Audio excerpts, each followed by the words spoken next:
నమస్తే. ఈరోజు న్యూస్ అనాలిసిస్లో ముందుగా ఆంధ్రజ్యోతి పేపర్లో వచ్చిన వార్తల్ని చూద్దాం. రాయబారం విఫలమైందట, కవితతో ఫలించిన కేసీఆర్ దూతల చర్చలు. కేసీఆర్ ఆదేశాలతో కవిత నివాసానికి దామోదరరావు, గండ్ర మోహన్ రావు 3 గంటల పాటు సాగిన చర్చలట. పార్టీకి కుటుంబానికి నష్టం అంటే ఎవరన్నా ఫోన్లో మాట్లాడిన కేసీఆర్ తొందరపడొద్దని కుమార్తెకు సూచన. పార్టీలో తన పరిస్థితి ఏంటో ఇప్పుడే స్పష్టం చేయాలని ఆమె డిమాండ్ చేసిందట. మొత్తానికి కవిత ఏ ఉద్దేశంతో లెటర్ రాసిందో ఆ ఉద్దేశం ట్రాక్లో పడుతున్నట్టు అనిపిస్తుంది. అంటే ఆమెకి ఐడెంటిటీ క్రైసిస్. పార్టీలో నా స్థాయి ఏంది, నా గుర్తింపు ఏంది, నా కథ ఏందో తేల్చండి, తేల్చకపోతే కుదరదు అని ఆమె లోపల కొంత మదన పడ్డది. నాకు వెన్నుపోటు పడుతున్నారు, నా పైన కుట్రలు జరుగుతున్నాయి అని గతంలో కూడా చెప్పింది. చెప్తూనే ఒక లెటర్ రాసిపోయింది అమెరికా పోయేటప్పుడు మే 2 రోజులు. ఆ లెటర్ రాసిన తర్వాత ఏమైనా పిలిచి మాట్లాడుతానే అనుకుంది, కానీ అటు నుంచి స్పందన లేదు. స్పందన లేని పరిస్థితుల్లో, అంటే బయట జరుగుతున్న చర్చ అంటే స్పందన లేని పరిస్థితుల్లో తండ్రికి కూతురు లెటర్ రాసింది పార్టీ పరంగా. ఆయన పార్టీ అధ్యక్షుడే ఎమ్మెల్సీ. అది బయట పెడితే ఏమన్నా పెట్టాలా, ఆయనైనా పెట్టాలా. ఎట్టి పరిస్థితుల్లో కేసీఆర్ పార్టీ అధ్యక్షుడిగా, అంత పెద్ద సీనియర్ నాయకుడిగా కుటుంబ పరంగా పార్టీ పరంగా విషయాలను బయట పెట్టుకునే ప్రయత్నం చేయడు. అసలు ఎవరు చేయరు, తెలివి కల్లోళ్ళు. చేస్తే గీస్తే కవితకే ఉంది ఆ స్కోపు. లేదు నేను చేయలేదు, కొన్ని దెయ్యాలు చేసినాయని. మరి ఆ దెయ్యాలకి దేవుడికి రాసిన లెటర్ దెయ్యాలకు పోదు, దేవుడికే డైరెక్ట్గా పోద్ది. దెయ్యాల మధ్యలో ఎందుకు పట్టుకుంటాయి, పట్టుకోవు. కాబట్టి ఇక అనివార్యమైన పరిస్థితుల్లో మా నాయనకి లెటర్ రాసిన కానీ కనీసం స్పందించట్లేదని లీక్ చేసిందా, లీక్ చేసి డిమాండ్లు సాధించుకోవడానికి ప్రయత్నం చేసిందా. ఆ డిమాండ్ల సాధన ప్రయత్నంలో నిన్న రాయబారులను ఇద్దరిని రాజ్యసభ మెంబరు, కేసీఆర్కి కో బ్రదరు, సడుగుడు అంటారు, దామోదరరావు, ఇంకొక ఆయన వాళ్ళ సమీప బంధువే గండ్ర మోహన్ రావు అని హైకోర్టు సీనియర్ అడ్వకేటు, ఆయన ఇద్దరిని పంపిండు. ముందు దామోదరరావుని పంపినట్టు ఆయన చర్చలు చేసినట్ట, ఇది కరెక్ట్ కాదు, ఇట్లా కాదు, అట్లా కాదు, కుటుంబ పరువు అది, పార్టీ పరువు అది, మనం వీక్ అవుతాం, ఇప్పటికే ఉన్న ప్రతిపక్షంలో ఉన్నాం, వేరే పార్టీలకు అవకాశం దొరికింది, చాలా ఇబ్బందులు పడతాం, నువ్వు పడతావు, పార్టీ పడిది, కుటుంబం పడిది, చాలా ప్రాబ్లమ్స్ వస్తాయి. వాళ్ళు ఏంటంటే ఏ కాడికి కుటుంబంలో ఒక సభ్యుని బయటికి పోకుండా రాజకీయ పరంగా కుటుంబ పరంగా కూడా చూసుకోవాలి. లేదంటే 10 సంవత్సరాల్లో చేసిన పరిపాలన, ఆ పరిపాలన జరిగిన అవకతవకలు, అక్రమాలు, అక్రమ సంపాదనలు, అక్రమాస్తులు, ఈ వ్యవహారాలన్నీ బయటకు వస్తాయి. ఇప్పుడు షర్మిలా చూస్తాను మనం, వాటాలు, కథలు, ఆస్తులు అన్నీ వస్తాయి. ఒక దాంతో పోదు కదా, గ్యాప్ పెరిగినా ఉంది, గ్యాప్ పెరుగుతూనే ఉంటుంది. ఆ గ్యాప్ను తగ్గించాలని కేసీఆర్ వ్యూహాత్మకంగానే వాళ్ళని పంపిండు. లేదు ససేమేరా అన్నదట, ఫోన్లో కూడా మాట్లాడిచ్చారట కేసీఆర్తోని.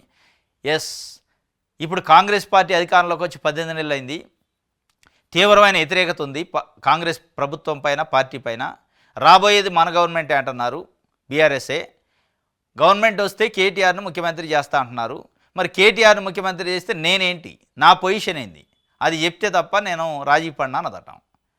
ఆ పొజిషన్ నేను చూసుకుంటా అని కేసీఆర్, నువ్వు చూసుకోవడం కుదరదు, నేను నమ్మను, నాకు ఇప్పుడు తేలాలి, కేటీఆర్ని అధ్యక్షుడిగానో కేటీఆర్ని ముఖ్యమంత్రిగానో ఒక ప్రమోట్ చేయడానికి క్లారిటీ వస్తున్నాము, నా విషయంలో ఎందుకు రాదు.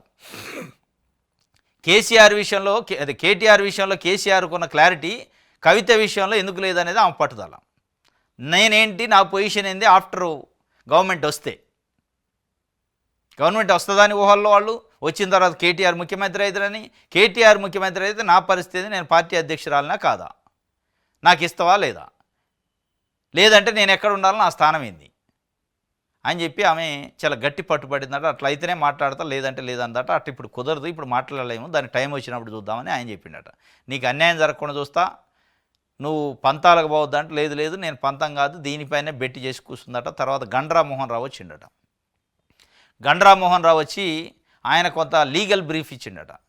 ఇట్లా కుటుంబం స్ప్లిట్ అయితే రేపు ఏమి లీగల్ ప్రాబ్లమ్స్ వస్తాయి, ఈ కమిషన్లు, కథ, కాళేశ్వరం అని, మేడిగడ్డ అని, లిక్కర్ స్కామ్ అని, లేకపోతే ఫార్ములా A1 రేస్ అని, ఇట్లా రకరకాల కేసులు వస్తాయి, ఇవన్నీ లూజ్ అవుతారు, మీరు లీగల్గా ఇబ్బందులు వస్తాయి, అవతలోడికి ఒక ఛాయిస్ ఇచ్చినట్టు అయితే అని కూడా చెప్పే ప్రయత్నం చేసిండట.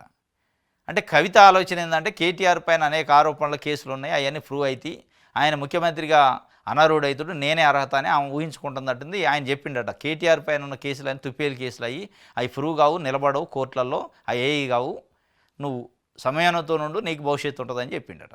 నీకు కూడా లిక్కర్ కేసు ఉంది, ఇదంతా పెద్ద ఉచ్చు బిగిస్తుంది, నువ్వు ఒంటరైతు అని చెప్పే ప్రయత్నం చేసినట్టు, కానీ అది విఫలమైందట, వినలేదట. మరి మళ్ళీ ఇంకొకసారి ఏమైనా పంపుతారా కేసీఆర్, బిడ్డ కాబట్టి అంత ఈజీ కాదుగా. ఎంత అన్యాయం చూడండి, డైరెక్ట్గా లెటర్ రాసింది, లెటర్ బయట పెట్టింది, దెయ్యాలు ఉన్నారు కేసీఆర్ చుట్టూ అన్నది, ఒక్క చర్య లేదు, సస్పెన్షన్ లేదు, సోకాదు లేదు. లేకపోగా ఆమె దగ్గర దూతలను పంపించారు. కేసీఆర్ ఫోన్లో మాట్లాడాడు. అదే ప్లేస్లో పార్టీలో ఇంకొక నాయకుడు ఉన్నానుకో, కేసీఆర్ ఫోన్ కాదు, మొత్తం టీవీలో టామ్ టామ్ చెప్పారు, సస్పెన్షన్ చేసి పడేది. అంటే ఎంత అన్యాయమో, ఎంత అప్రజాస్వామికం. మాట్లాడితే బీఆర్ఎస్ వాళ్ళు మా పార్టీ ప్రజాస్వామ్యం ఉందంటారు. ఏడుంది ప్రజాస్వామ్యం? ఉంటే కవిత ప్లేస్లో ఇదే వేరే వాళ్ళ కుటుంబ సభ్యుడు కాకుండా వేరే నాయకుడు ఎవరన్నా ఇదే మాటలు మాట్లాడి ఉంటే మనం చూసిన ఈటెల రాజేందర్ ఒక్క మాట అన్నాడు అంతే, గులాబీ జెండాకి ఓనర్లం మేమే అన్నందుకు నువ్వు ఎట్లా ఓనర్ అవుతావు అని సస్పెండ్ చేసి బయటికి పోయిన దాకా పొగబెట్టి వేధించి చంపారు. తాటికొండ రాజేని డిస్మిస్ చేశారు, బర్తరఫ్ చేశారు. అట్లా ఎంతోమంది ఉద్యమం నుంచి ఉన్న నాయకులు మొత్తాన్ని మెడబట్టి గెంటేశారు. ఇవాళ ఇంత బాహాటంగా రచ్చ చేస్తుంటే కూడా కనీసం ఒక చర్య లేదు. మళ్ళీ బతిలాడే కార్యక్రమం, నేనున్నా అని ఎంటబడి బతిలాడే కార్యక్రమం. అంటే ఎంత వివక్ష, ఎంత పక్షపాతం ఉంది పార్టీలలో, అంటే రీజనల్ పార్టీలు అనేది స్పష్టంగా అర్థమవుతుంది. ఇక రాయబారం ఇదైతే ఏం రాయబారం అయిందంటే కేటీఆర్కి మళ్ళీ శ్రీముఖం నోటీసు వచ్చిందట. ఫార్ములా ఈ రేస్ కేసులో ఏసీబీ నోటీసులు. రేపు విచారణకు రావాలన్న ఆదేశం. ముందే నిర్ణయించిన షెడ్యూల్ ప్రకారం విదేశాలకు వెళ్తున్నా, తిరిగి వచ్చిన తర్వాత హాజరవుతా. ఏసీబీకి కేటీఆర్ సమాధానం. నేషనల్ హెరాల్డ్లో రేవంత్ పాత్రపై బీజేపీ నేతలు మాట్లాడటం లేదేమని నిలదీత. ఇది ఒక కథ. కేసీఆర్కి నోటీసులు వస్తాయి, ఆయన అటెండ్ కానట్టుడు. ఇదంతా పాత కథ నడుస్తూ ఉంటుంది. ఇదంతా పరాసిపోడు తేలుగుట్టినట్టు ఉంది. ఆయనేమో గిచ్చుతుడు రేవంత్ రెడ్డి, ఈయన ఏడ్చినట్టు ప్రయత్నం చేస్తారు. ఈయన ఏడవడు, ఆయన గిచ్చడు, రెండు ఉట్టిదే. ఏంది నోటీసులు ఏంది, ఈ కథ ఏంది, ఫార్ములా ఈ రేసింగ్ ఏంది, ఎన్ని రోజులు ఈ కథ నడిపిస్తారు సీరియల్ లెక్క, ప్రజలకు ఇచ్చిన హామీల సంగతి ఏంది. ఈ నోటీసులు అంటాడు, ఒక నోటీసు అయినా బ్యానర్ ఐటమ్ పేపర్లు వేస్తాయి, ప్రజల సమస్యలకు గాలికి వదిలేస్తారు. ఆయనకు అయ్యేది ఏముంది, పోయేది ఏంది, సరదాగా వస్తాడు పోతాడు. అమెరికా పోయేచ్చాక వస్తానని అంటున్నాడ. ఇది ఒక మామూలు ఎవడన్నా ఒక 4,000 5,000 దొంగతనం చేసిన అయితే ఇట్లా వదిలిపెడతారా, నేను ఊరికి పోయేస్తా తర్వాత అని. ఊర్లేదు గీర్లేదు కూర్చో కొడక అంటారు. ఈయనకు లేదా? అవి వర్తించవా? అంటే రాజకీయ నాయకులు అయితే ఒక రకంగా, సామాన్య ప్రజలు అయితే ఒక రకంగా. వేరే ఎవడన్నా ఇట్లాంటి కేసులు అయి ఉంటే నోటీసు పంపితే రాకపోతే గుంజరారు, జీబులు వేసుకొని గుంజుకోతారు. నేను అమెరికా పోయి వస్తా, నాకు వేరే టూర్లు ఉన్నాయి, సరదాగా తిరిగి వచ్చాక నేను వస్తా, ముందే ఫిక్స్ చేసుకునే ఉన్నాయట. ఇట్లా ముందే ఫిక్స్ చేసుకునే అందరికీ ఉంటాయి, మామూలు వాళ్ళు కూడా. ఎందుకు ఆగరు? ఇక్కడేంది అంటే ఇది కేసు ప్రభుత్వం సీరియస్నెస్ ఎంత దీంట్లో తెలుస్తుంది. 3 రోజులున్న ముచ్చట్లేదట. రేవంత్కు ఢిల్లీలో పరాభవం. అపాయింట్మెంట్ ఇవ్వని రాహుల్ గాంధీ. కానీ టీపీసీసీ అధ్యక్షుడితో 2 సార్లు చర్చలు. కుటుంబంతో వెళ్లి కలిసిన మహేష్ కుమార్ గౌడ్. మంత్రివర్గ విస్తరణపై సీఎం ప్రతిపాదనల పక్కకు 4 పేర్లను సిఫార్సు చేసిన రాహుల్ గాంధీ. 3 పేర్లపై ముఖ్యమంత్రి రేవంత్ అభ్యంతరం. వాకాటి శ్రీహరి పేరును సూచించిన మల్లికార్జున ఖర్గే. ససేమేరాన సీఎం. ఆది శ్రీనివాస్ కోసం పట్టు. మహబూబ్ నగర్, నల్గొండ బెర్తులపై పీటముడి. మంత్రివర్గ విస్తరణకు మరింత సమయం పట్టే ఛాన్సు. రాష్ట్ర కాంగ్రెస్ వర్గాలకు జోరుగా చర్చోపచర్చలు. ఇది 3 రోజులు ఉండట ముచ్చట్లేదట రాహుల్ గాంధీ. మొహం కూడా చూపించలేదట. ఇది మంత్రివర్గ విస్తరణ కానీ మొత్తానికి ప్రభుత్వాన్ని మార్చే కాదు, అంటే ముఖ్యమంత్రిని మారుతారైందనే ఒక డౌట్ వస్తుంది ఇప్పుడు. ఆ విస్తరణ అట్టు ఉండగానే కొత్త ముఖ్యమంత్రిని తెచ్చి కొత్త విస్తరణ చేస్తారా అని. ఎందుకంటే 3 రోజులు ఉంటే అపాయింట్మెంట్ ఇవ్వకపోవడం ఏంది? అరే మోడీ అపాయింట్మెంట్ దొరుకుతుంది రేవంత్ రెడ్డికి, రాహుల్ గాంధీ అపాయింట్మెంట్ దొరకట్లేదు. విచిత్రం ఏంటంటే జిఎస్టీ మీటింగ్ పోయింది, మోడీతో మంచి చేతులు చేసిండు, కుశల ప్రశ్నలు, ముషిముషి నవ్వులు నవ్వారు. కానీ రాహుల్ గాంధీ దగ్గర అపాయింట్మెంట్ దొరకట్లేదంటే రాహుల్ గాంధీ ఏం ప్రధానమంత్రి కాదు. రాహుల్ గాంధీ వాళ్ళకు ఉన్నదే 4 5 3 ముఖ్యమంత్రులు ఉన్నారు. ఆ ముఖ్యమంత్రులతో కూడా మాట్లాడే సమయం లేనంత బిజీ ఏం కాదు. ఇంటెన్షనల్గా కలవదలుచుకోక, కలవటం ఇష్టం లేక కలవలే. 3 పేర్లు కాంగ్రెస్ అధిష్టానం 4 పేర్లు పంపిస్తే 3 పేర్లు అబ్జెక్షన్ పెట్టిండట రేవంత్ రెడ్డి. ఇది కుదరదు, అది కుదరదని. అంటే ఇది చిట్టపాటలాడి మొత్తానికి ఈ ముచ్చట మొత్తం ఎటు పోయేటట్టు అనిపిస్తుంది.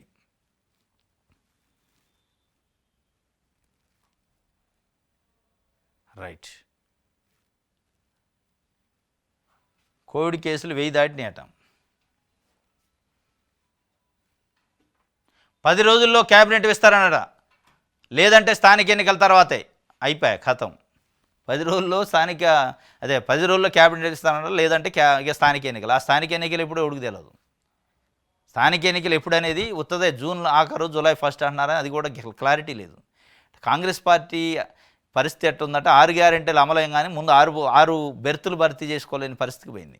6 క్యాబినెట్ పోస్టులు ఉంటే వాటిని భర్తీ చేయడానికి 18 నెలలు పట్టింది. 6 గ్యారెంటీలు అమలే కాదు, దేవుడికి ఎరక. ఢిల్లీ పోతుండో ఢిల్లీ పోతుండో ఇదిగో అదిగో, ఫస్ట్ వీకు, సెకండ్ వీకులు, ఆఖరి వీకు, చివరి వారం, మొదటి వారం అంటున్నారు. ఆ చివరి లేదు, మొదటి లేదు, అసలు ఆ గలంలోకి రానిట రాహుల్ గాంధీ. రానియకుండా మహేష్ కుమార్ గారిని పిలుచుకుంటుండో మాట్లాడుతుండో ఇగో నా పేర్లు ఆయన ఇష్టమైతే పెట్టుకోవాలి లేదంటే ఆపమానని ఆయన చెప్పే పరిస్థితికి వచ్చింది. మొత్తానికైతే ఇది ఈ భార్యాభర్తల పంచాయతీ లెక్క ఉంది. బెట్టి చేసి మరి ఎడాకుల దాకా వస్తుందా, మళ్ళీ కలిపే ముచ్చట ఉంటుందా అంటే కలిపే ముచ్చట ఉంటుందానికి ఈ మధ్యలో వాళ్ళు అయితే కలుపుతారు. రాహుల్ గాంధీ ఇక ఆయనే కుంభస్థలం, ఇక ఆయనతో నోడు మాట్లాడాలా. మధ్యలో కాంగ్రెస్ పార్టీ కేసీ వేణుగోపాల్ అట్లాంటి వాళ్ళు అయితే రాహుల్ గాంధీ దగ్గర పంచాయతీ పెట్టి సెటిల్ చేయొచ్చు. రాహుల్ గాంధీకి ముఖ్యమంత్రికి పంచాయతీ అవుతుందనే ఒక వాతావరణం వచ్చాక ఎవరు పరిష్కారం చేయాలి. 30న మరోసారి ఢిల్లీకి సీఎం అట. మంత్రివర్గము పీసీసీ కార్యవర్గం ఖరారు కోసం ఖర్గే అందుబాటులో లేకపోవడంతో పెండింగ్. హైదరాబాద్ చేరుకున్నాడు ముఖ్యమంత్రి రేవంత్ రెడ్డి. 30న పోతారు, మళ్ళీ ఒక 30 సార్లు పోతారు. అది అయ్యేది కాదు, పోయేది కాదు. కవితకు బుజ్జగింపులట. దామోదరరావు ఎంపీ దామోదరరావు, న్యాయవాది గండ్ర మోహన్ రావు 3 గంటల పాటు ఎమ్మెల్సీ సుదీర్ఘ మంతనాలు. గులాబీబాద్ చెప్పిన విషయాలు చేరవేత, పార్టీలో తగిన ప్రాధాన్యం ఉంటుందని హామీ. అనుమానాలు లేఖ రాసిన పరిస్థితులను వివరించిన కవిత. ఏసీబీ నోటీసులపై కేటీఆర్కు మద్దతుగా ట్వీట్. ఇక అది చేస్తారులే, అది అవన్నీ ఉంటుంది, లోపట ఒకటి ఉంటుంది.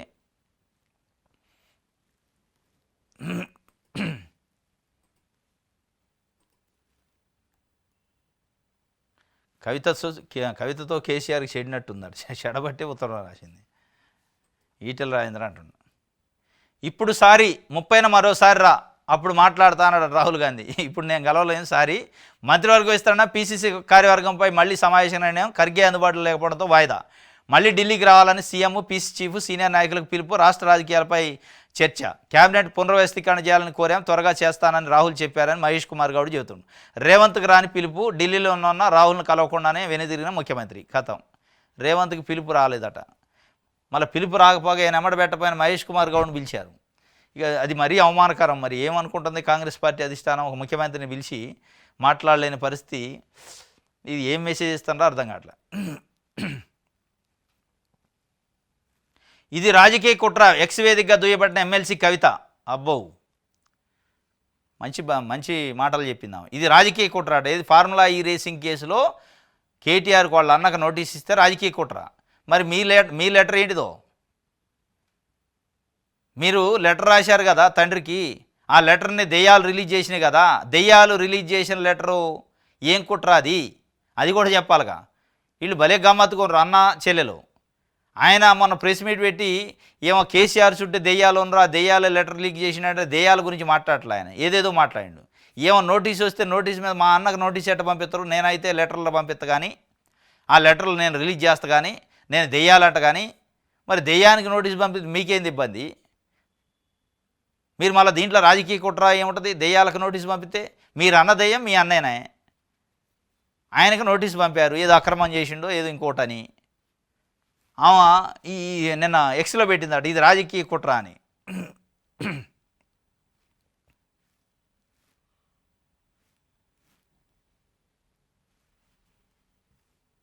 ఆదాబ్ హైదరాబాద్ చూద్దాం.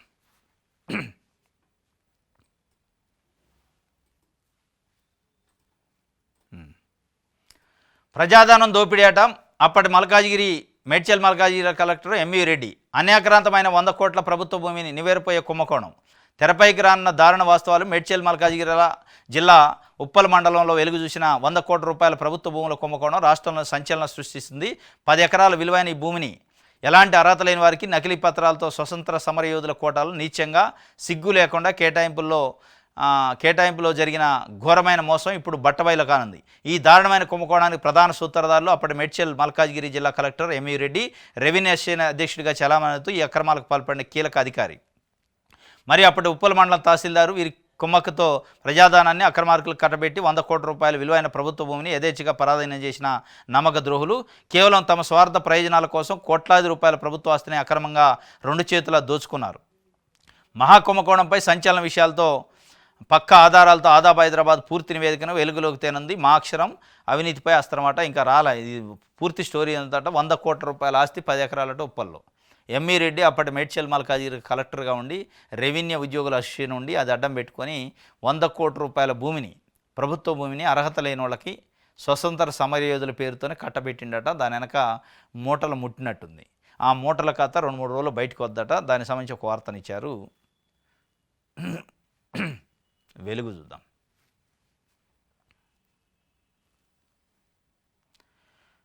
నలుగురు బెర్తులకు 7 ఉన్నారట. రాష్ట్ర కేబినెట్ విస్తరణపై రాహుల్ గాంధీ చేతికి లిస్టు. ఎస్సీ, ఎస్టీ, బీసీ, ఓసీలో ఒక్కొక్కరికి ఛాన్సు. ఈ నెల 30న ఖర్గేతో చర్చించాక అధికారిక ప్రకటన. అయ్యాల మళ్ళీ చూసుకోవటం 30 రోజు వచ్చినప్పుడు చూసుకోవటం ఎప్పటికప్పుడే. నలుగురు బెర్తులకు 7 పోటీ పడుతున్నారట. ఢిల్లీలో రాహుల్కి అభినందన సభ. తెలంగాణలో కులగండ సక్సెస్ నేపథ్యంలో నిర్వహించాలని కాంగ్రెస్ ఓబీసీ నేతల నిర్ణయం. ఢిల్లీలోని ఏఐసీసీలో సదస్సు. తెలంగాణ నుంచి హాజరైన బీసీ మంత్రులు, ఎంపీలు, ఎమ్మెల్యేలు, కార్పొరేషన్ చైర్మన్లు.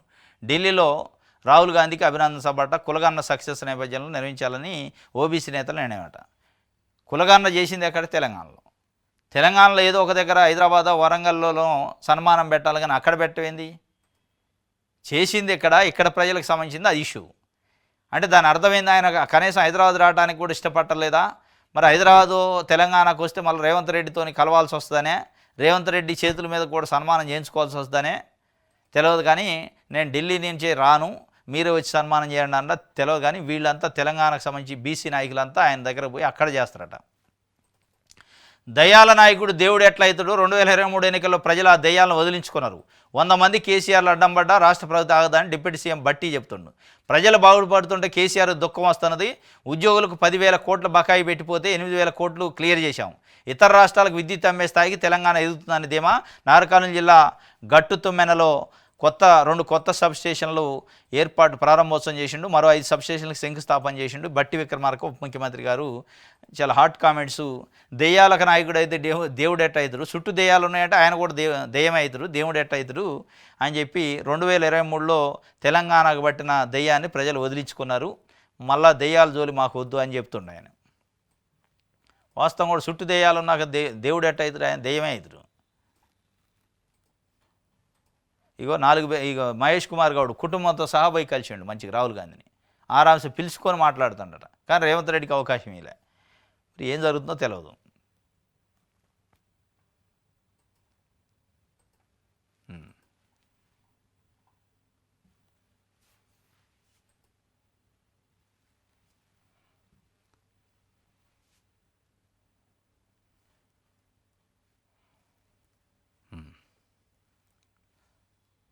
నేను రాను, అమెరికా వెళ్తున్నా అంటాడట కేటీఆర్. నోటీస్ పంపితే నేను రాను, నేను అమెరికా వెళ్తున్నా అని. ఫార్ములా ఈ రేసింగ్ కేసులో నోటీస్ పంపించారు ఏసీబీ వాళ్ళు. అంటే మామూలు సామాన్యుడు ఎవరన్నా ఒక పోలీస్ స్టేషన్లో చిన్న కేసు అయినా కానీ నేను రాను, నేను ఊరికి పోతాను, నేను ఆ ఊరు పోతాను, వచ్చాక వస్తానంటే ఊరుకుంటారా? గుంజా పోరు ఇంటికి వచ్చి ఎత్తపోతారు. మరి కేటీఆర్కి ఎందుకు వర్తించదు అది? మరి ఏం కేసు ఇది? నిజంగా నిలబడే కేసేనా? నిజంగా కేటీఆర్ని నిజంగా లోపటేసే కేసేనా? అంటే ఉత్త డ్రామా కంపెనీ ఇది. ఈ డ్రామా కంపెనీ చేసి కేటీఆర్ నేను ఏదో చేస్తున్నట్టు, ఆయన ఏదో తిడుతున్నట్టు, రాజకీయ కుట్ర, ఈ ప్రకటనలు దీంతో మొత్తాన్ని జనాలను మెస్మరైజ్ చేయడం తప్ప ఏముండదు ఆడ. అది అయ్యేది లేదు, పోయేది లేదు. మన తెలంగాణ చూద్దాం.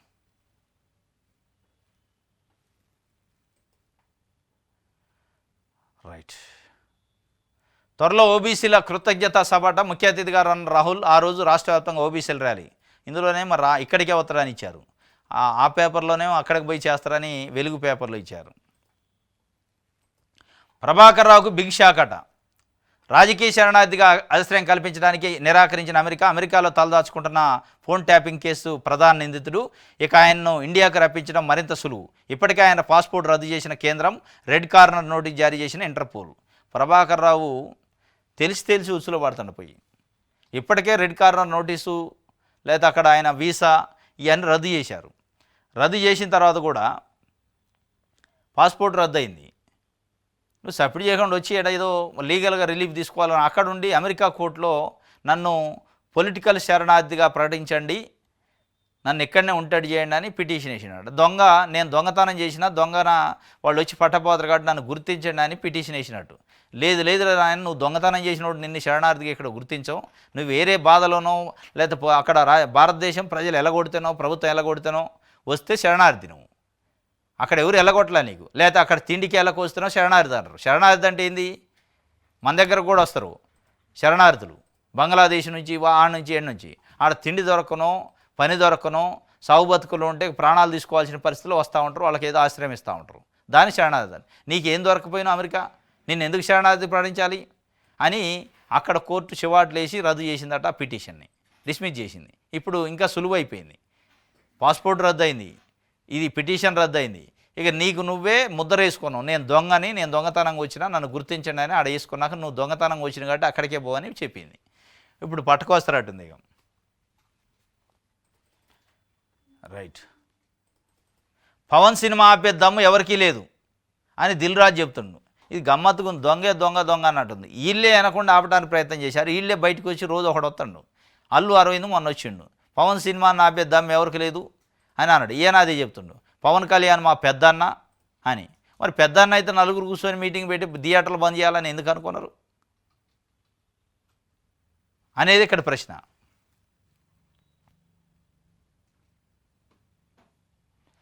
ఏసీబీ వల్ల ఖమ్మం రూరల్ సబ్ రిజిస్టార్ పడ్డాడట. 30,000 లంచం తీసుకుంటుండగా పట్టుబడ్డ అధికారిని లేడీ. ఖమ్మం రూరల్లో ఓ రైతు నుంచి 30,000 లంచం తీసుకుంటుండగా ఖమ్మం రూరల్ సబ్ రిజిస్టార్గా అరుణ సోమవారం ఏసీబీ వల్ల చిక్కున్నారు. వివరాల్లోకి వెళితే ఖమ్మం నగరానికి చెందిన ఓ వ్యక్తికి ఖమ్మం రూరల్ మండలం తలంపాడులో 2,000 గజాల స్థలం ఉంది. దీన్ని తన కుమారుడి పేరుపై గిఫ్ట్ రిజిస్ట్రేషన్ చేసేందుకు సబ్ రిజిస్టార్ను అడగ్గా ₹1,00,000 వరకు డిమాండ్ చేశారు. ఆ డబ్బులను ఇచ్చేందుకు నిరాకరించిన బాధితుడు ఏసీబీకి ఫిర్యాదు చేశాడు. ఈ నేపథ్యంలో ఏసీబీ అధికారులు ట్రాప్ చేసి సబ్ రిజిస్టార్కి సంబంధించిన డాక్యుమెంట్ రైటర్ పుచ్చకాయల వెంకటేశ్వరరావుకు ముందుగా 30,000 ఇస్తుండగా దాడి చేసి పట్టుకున్నారు. కథం రెడ్ హ్యాండెడ్గా. ₹1,00,000 అడిగిందట వాళ్ళ ప్లాట్ వాళ్ళకి చేయించడానికి, వాళ్ళ కొడుకు చేయించుకోవడానికి.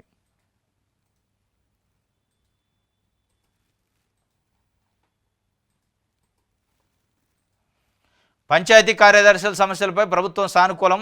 గత ప్రభుత్వ విధానాల వల్లే కార్యదర్శులకు 1,00,000 సమస్యలు. పంచాయతీ కార్యదర్శుల ఫెడరేషన్ ప్రజలతో మంత్రి సీతక్క. ఏం సమస్యలపై ప్రభుత్వం సానుకూలం కానీ పాపం ఒకడు 3 లక్షల నుంచి 5 లక్షల అప్పులు చేశారు పంచాయతీ కార్యదర్శులు.